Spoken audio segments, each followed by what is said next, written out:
انسان نے فارسی سے پوچھے۔ سردار آ گیا، اس نے کہا کہ میں کلمہ پڑھنے کے لیے تیار ہوں، لیکن یہ جو آپ کے پاس غربا بیٹھے ہوتے ہیں، مساکین بیٹھے ہوتے ہیں، یہ غربت کے مارے ہوئے لوگ جن کے جسموں سے غربت کی بدبو آ رہی ہوتی ہے، ان کو اپنے پاس سے اٹھا دیں تو پھر میں بیٹھ کے کلمہ پڑھتا ہوں، اور میں اکیلا کلمہ نہیں پڑھوں گا، میرے ساتھ 1200 بندہ کلمہ پڑھے گا۔ بلال کے سینے پہ چھریاں چل گئی، ٹھوکریں کھا کھا کے، زمانے کے ستم سہ سہ کے ایک بارگاہ ملی تھی اور سکون نصیب ہوا تھا، سائبان رحمت نصیب ہوا تھا۔ آج یہاں سے بھی اٹھانے کی باتیں شروع ہو گئی، آج یہاں سے بھی ہمیں اٹھانے کی باتیں شروع ہو گئی، تو سوچنے لگے کہ کیا ہم یہاں سے اٹھا دیے جائیں گے؟ نہیں، ایسا نہیں ہو سکتا۔ کریم ہی بہت ہیں، کرم نواز ہی بہت ہیں، غریب نواز ہی بہت ہیں، میرے آقا لجپال ہی بہت ہیں، یہاں سے نہیں اٹھائیں گے۔ پھر ساتھ ہی خیال آتا ہے ایک ایک بندے کے لیے آپ کو اتنی محنت فرماتے ہیں کہ اس کی آپ اذیتیں برداشت کرتے ہیں اور لوگوں کا سینہ پاک کرنے کی صحیح مقبول فرماتے ہیں، تو یہ فریضہ منصبی بھی ہے، تو کیا ہم یہاں سے اٹھا دیے جائیں گے؟ ابھی حضرت بلال اور ان کے دوست اسی فکر میں تھے، اللہ نے حضرت جبریل امین کو بھیج فرمایا جبریل جاؤ میرے محبوب سے جا کے یہ کہہ دو بلا تعد عیناک عنہم، محبوب یہ کلمہ پڑھتا ہے تو پڑھے، نہیں پڑھتا تو بے شک چلا جائے، یہ جو غریب ہے نا ان سے نگاہ نہ پھرے۔ سبحان اللہ، ان سے تیری نگاہ نہ پھرے۔ حضور سیدی ضیاء الامت حضرت جسٹس پیر محمد کرم شاہ الازہری رحمۃ اللہ تعالیٰ علیہ نے یہاں ترجمہ کرتے تشریح کرتے ہوئے ارشاد فرمایا، یہ یہاں واحد مونس غائب کا صیغہ ہے۔ اس کا مطلب یہ ہے کہ محبوب تم تو لجپال ہو، قصداً ارادتاً تو تم آنکھ نہیں پھیرو گے، اگر تیری آنکھ بے ارادہ بھی پھر گئی یہ بیچارے پھر بھی مر جائیں گے۔ سبحان اللہ۔ مکھ چند بدر شاشان مچھے چمکتی لاٹ نورانی کالی زلف دیکھ مستانی مخمور اکین مد بھریا مخمور اکین مد بھریا سبحان اللہ ما دل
چنگیری اج نینا لایا کیوں جھڑیاں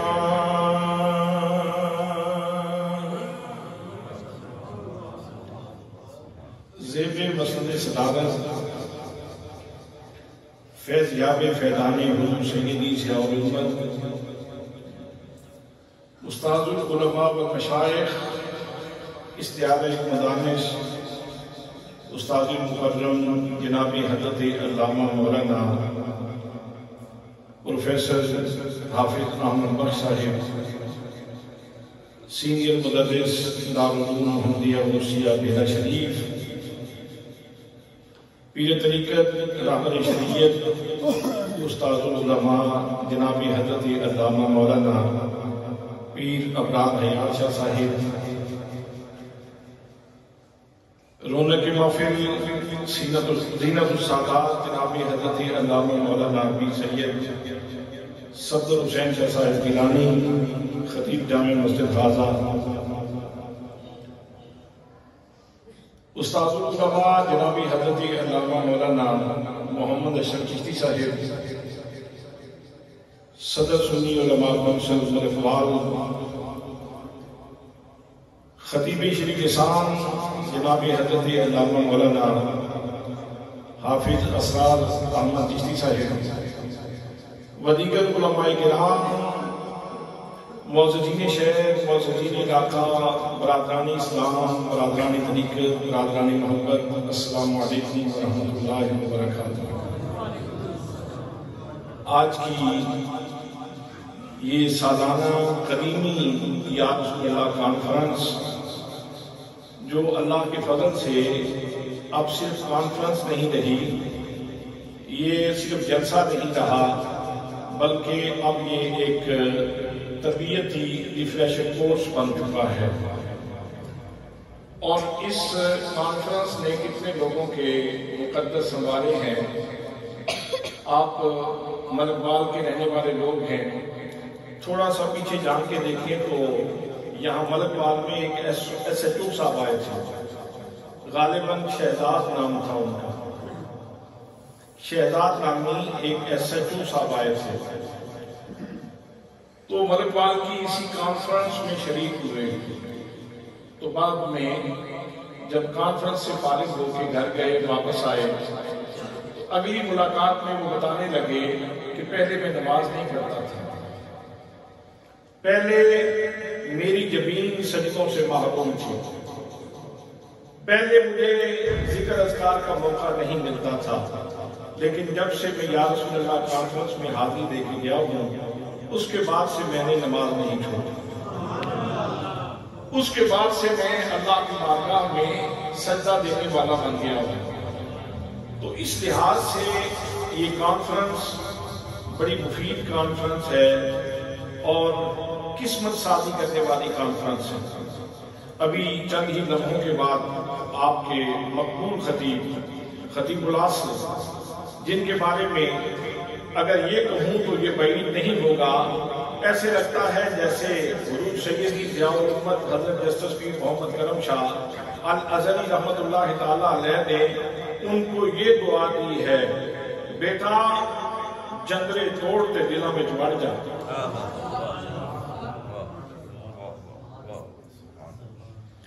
مجھے ایسے لگتا ہے جیسے ان کو حضرت ضیاء الامت رحمت اللہ تعالیٰ علیہ کی بارگاہ سے یہ دعا ملی ہے بیٹا جندرے توڑتے دلوں میں بڑھ جا وہ جو دلوں میں بستا ہے وہ ابھی آئیں گے انشاءاللہ تو پھول برسائیں انشاءاللہ تو چند لمحے میں نے آپ کی خدمت میں دو چار باتیں عرض کرنی ہیں میرے دوستوں میرے بھائیوں انسان اللہ کریم کی قدرت کا حسین ترین شاہکار ہے اللہ کریم نے اس کو حسن کی ثروتوں کا امین بنایا ہے یہ چشم کائنات کی پتلی ہے مخدوم مہر و ماہ ہے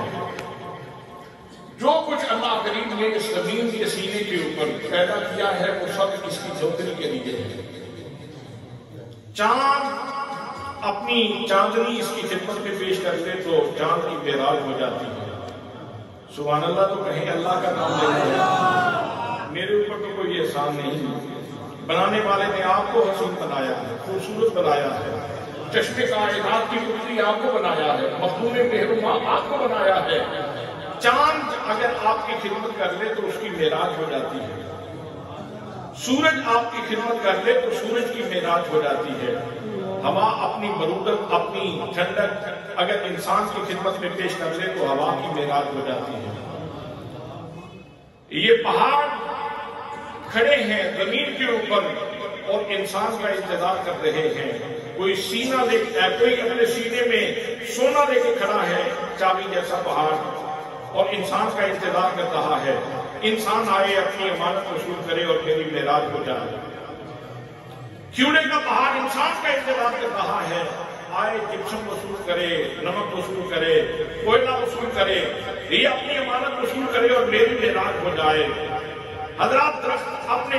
کندھوں کے اوپر پھل لے کے کھڑے ہیں اور انسان کا انتظار کر رہے ہیں. انسان آئے, اپنی امانت وصول کرے اور میری معراج ہو جائے. زمین کے اوپر پھیلی ہوئی یہ بیلیں, یہ سبزیاں اپنا نتیجہ لے کے روزانہ انسان کا انتظار کرتی ہیں. انسان آئے, اپنی امانت وصول کرے اور میری معراج ہو جائے. تو ہر چیز کی معراج یہ ہے کہ وہ انسان کی خدمت کرے, اور انسان کی معراج یہ ہے کہ وہ اپنے رب کی بارگاہ میں جھک جائے. دوستان محترم,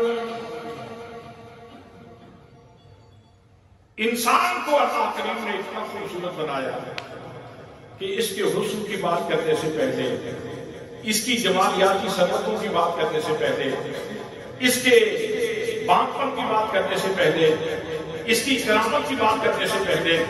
اس کے حسن کی بات کرنے سے پہلے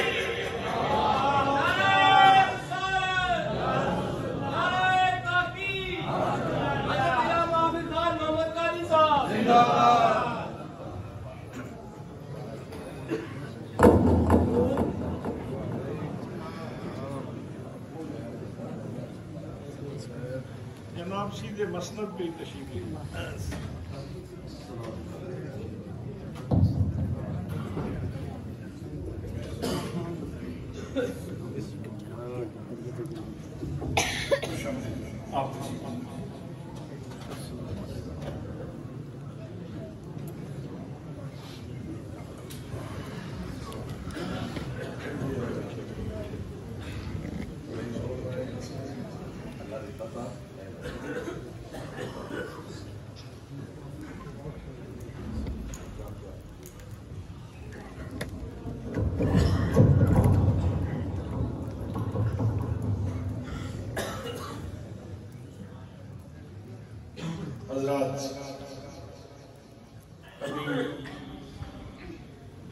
وہ شخصیت تشریف لے آ رہی ہے جن کو خطیب العصر بھی کہا جاتا ہے, جن کو الخطیب المصطفی بھی کہا جاتا ہے, اور جن کو شیر اہل سنت بھی کہا جاتا ہے, اور جن کے بارے میں ابھی آپ کی خدمت میں عرض کر رہا تھا. مجھے یوں لگتا ہے جیسے حضور سیدی ضیاء الامت رحمت اللہ تعالیٰ علیہ نے ان کو دعا دی ہو, اتر جندرے توڑتے دنوں میں بڑھ جاتا نہیں. آپ نے ریسپانس تو نہیں سی, میں غلط تو نہیں کہہ گیا, تو پھر سبحان اللہ تو کہیں. تو حضرت علامہ حافظ خان محمد قادری صاحب تشریف لے آئے. میں چونکہ میں نے بات شروع کی ہوئی ہے, اللہ رسول کی بات ہے, کسی کنارے پہ ختم کر دیتا ہوں اور پھر آپ کے مائک حوالے کرتا ہوں. میں عرض کر رہا تھا کہ انسان یہ چشم فطرت کی پتلی ہے, یہ مخدوم مہرباں ہے, اور اس کے حسن کی بات کرنے سے پہلے اللہ نے 4 قسمیں اٹھائیں. فرمایا والتین, مجھے قسم ہے انجیر کی. بلا وجہ تو قسم نہیں کھائی ہوگی, کہیں محبوب کو انجیر تناول فرماتے ہوئے دیکھا ہوگا, وگرنہ اللہ کی قدرت تو اس سے بعید ہے, اس سے بہت دور ہے کہ وہ انجیر کی قسمیں اٹھائیں. کوئی وجہ تو ہوگی. تو سب سے بہتر وجہ تو یہی ہو سکتی ہے کہ میرے آقا کو پسند تھی انجیل، تو کہیں محبوب کو انجیل تناول کرتے ہوئے دیکھا ہوگا تو فرمایا ہوگا والتین، مجھے انجیل کی قسم، والزیتون، کہیں واللیل کی زلفوں میں زیتون سجا ہوگا تو فرمایا مجھے زیتون کی قسم، زیتون کے وقت کی قسم ہے جو میرے محبوب کی زلفوں میں سج گیا، وطور سینین، اور میرے جلدوں کی آوازیاں پورے سینہ کی مجھے قسم کہ جس کے اوپر میں نے حضرت موسیٰ کو بھی نوازا اور پھر یہیں سے میرے محبوب بھی گزرے،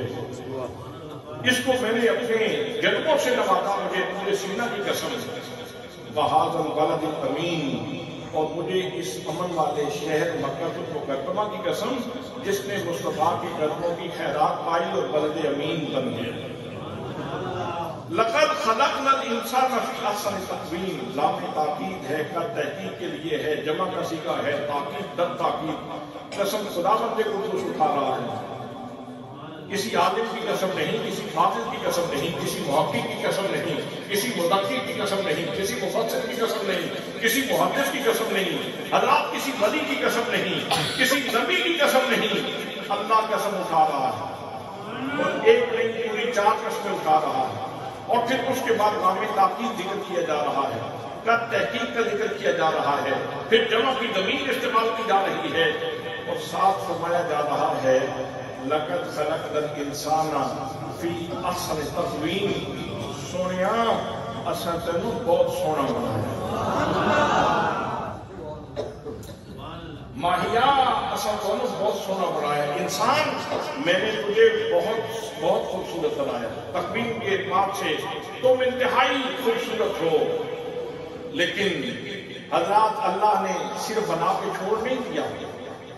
ہر چیز انسان کی خادم بنا دی اور کہا کہ ہر چیز تیرے لیے ہے اور تو میرے لیے،